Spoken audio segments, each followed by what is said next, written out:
Olá, seja muito bem-vindo, muito bem-vinda ao nosso canal Chofar do Valente. Espero que a sua participação, a sua presença aqui seja edificante para mim, edificante para você. E não esqueça de deixar o seu comentário, seu like, seu dislike, mas participar. Isso é que importa, isso é que mais interessa nesse momento. Assista até o final para poder entender na totalidade do que vai ser passado, porque às vezes, se pela metade você deixar da mensagem, você perde alguma coisa que pode dar sentido a todas as outras coisas. Então, se você puder, assista até o final para poder pegar a conclusão e todo o significado do que vai ser passado aqui.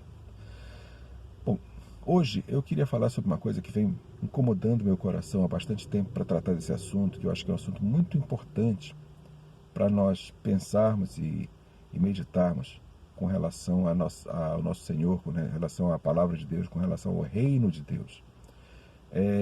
Um questionamento que eu tenho feito há algum tempo, de uma coisa que às vezes a gente não para pensar. Qual é o maior castigo que Deus pode dar ou impor a alguém? Será que o maior castigo seria crucificar? Será que o maior castigo seria lançar no inferno? Será que o maior castigo seria colocar chagas e feridas, como aconteceu com Jó? Será que o maior castigo seria fazer com que arrependimento viesse, que o sujeito se enforcasse, como fez Judas Iscariotes? Qual seria o maior castigo? A terra se abrir debaixo dos seus pés, como aconteceu com Acã? Tudo isso é terrível. Todas essas coisas são terríveis, todas essas coisas são inimagináveis, são sofrimentos, são dores, são perdas, são coisas muito pesadas para a gente ficar pensando, são coisas muito duras para qualquer um de nós.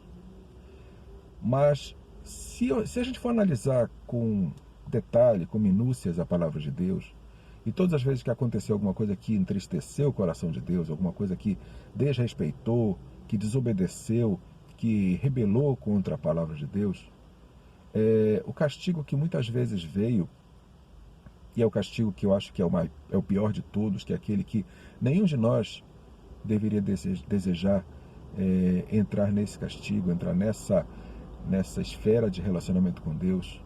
Para mim, o pior castigo da parte de Deus é ser banido da presença de Deus, ser afastado da presença de Deus.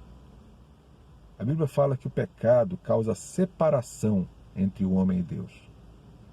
Então, o que é que o pecado traz de consequência para a nossa vida? É a perda da vida eterna?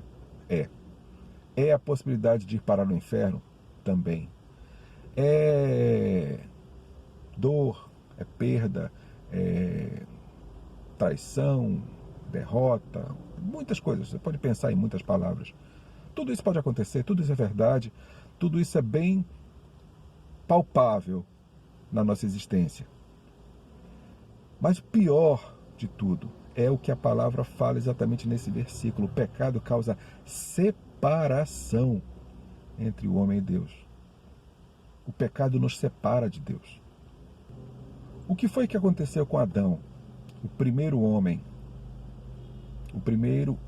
a desobedecer, a se rebelar contra Deus, junto com a sua mulher Eva, lá no paraíso, lá no Jardim do Éden? Qual foi a consequência para Adão do gesto dele junto com Eva, de ter desobedecido a palavra de Deus?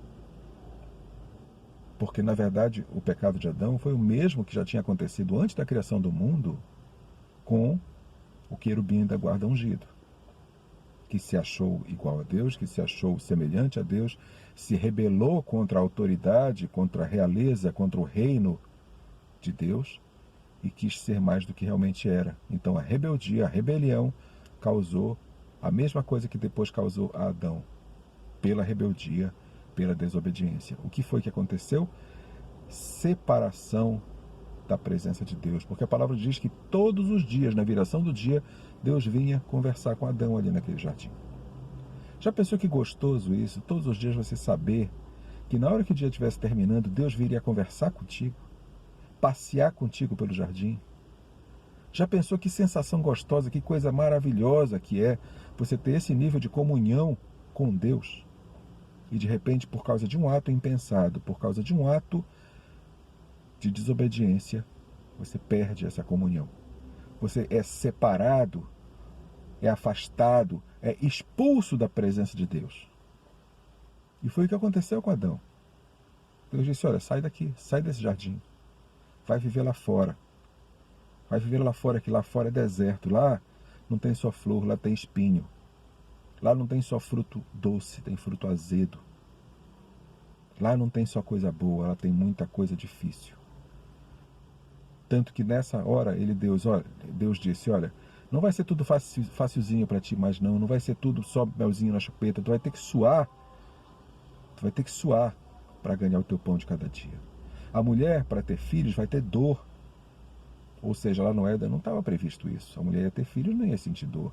Ia ser uma bênção total, completa, como é bênção ter filhos. Só que para ter filhos, a mulher hoje, depois da perda, depois da queda, tem esse filho em meio a dores, que dizem que é uma das piores dores que existe.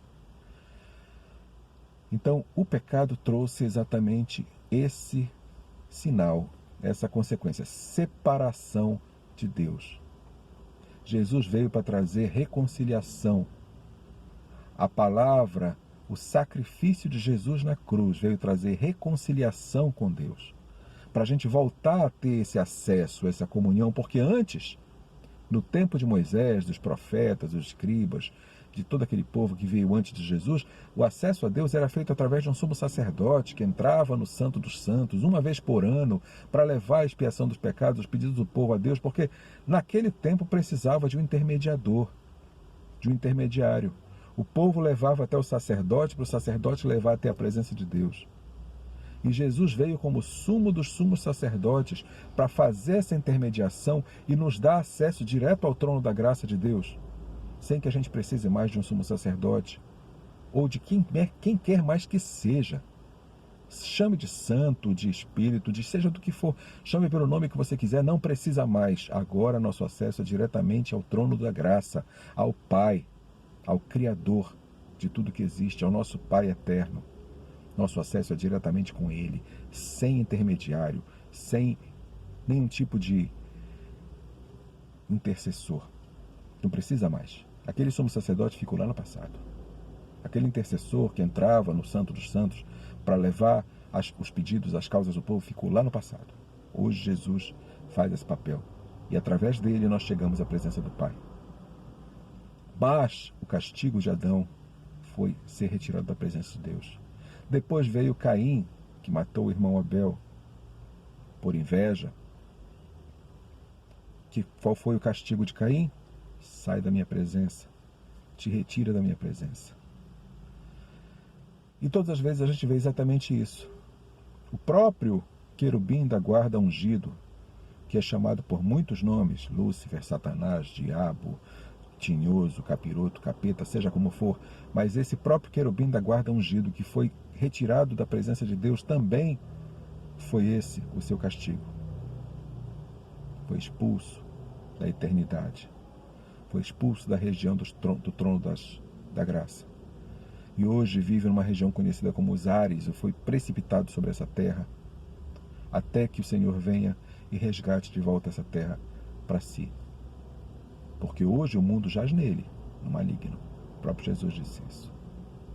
E nós estamos aqui buscando a graça do Senhor, mas debaixo do senhorio do maligno. Porque ele veio aqui para esse mundo para tentar nos derrubar e tentar nos roubar da presença de Deus, porque o que aconteceu com ele, ele quer que aconteça conosco. Porque ele fez isso com Adão, fez isso com Eva, fez isso com Caim, e vai tentar fazer com quantos ele conseguir, porque ele quer que todos nós percamos o acesso ao Senhor, assim como ele perdeu.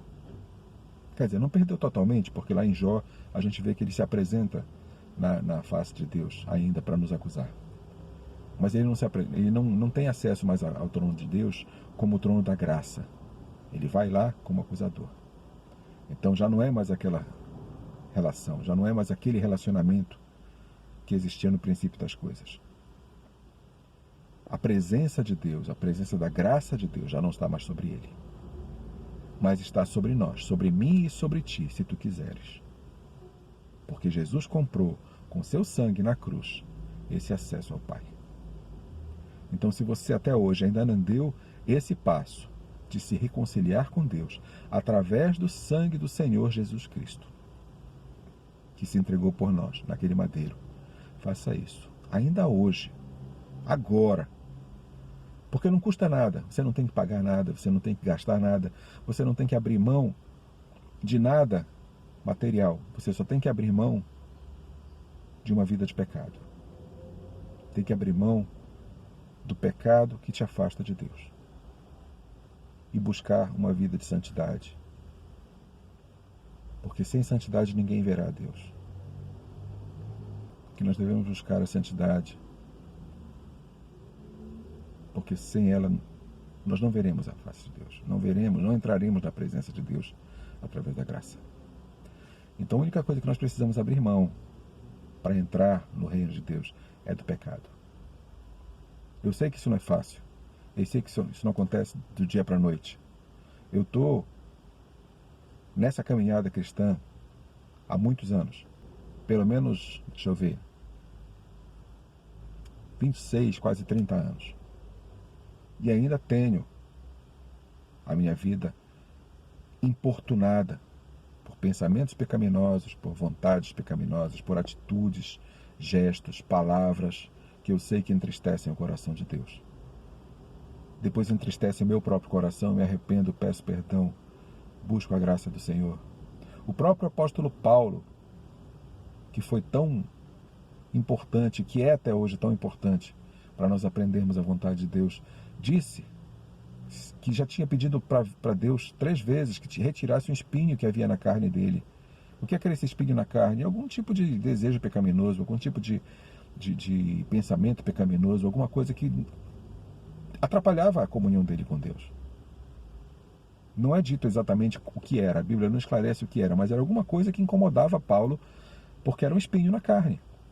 Se era na carne, tem a ver com carnalidade, talvez com lascívia, não sei, ninguém sabe.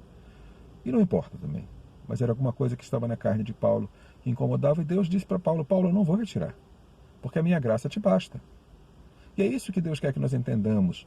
Esse espinho é importante para que a gente entenda que a gente depende totalmente de Deus, porque sem esse espinho a gente vai se achar autossuficiente e vai acabar se achando igual a Deus.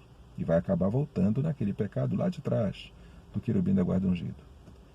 Então, esse espinho pode nos trazer humildade, para nós entendermos que nós não somos tudo aquilo que nós pensamos ser, que nós precisamos, dependemos totalmente do nosso Senhor. Então o pecado não é fácil de abrir mão, não é fácil de ficar fora dele. É uma batalha diária, do espírito militando contra a alma e contra a carne.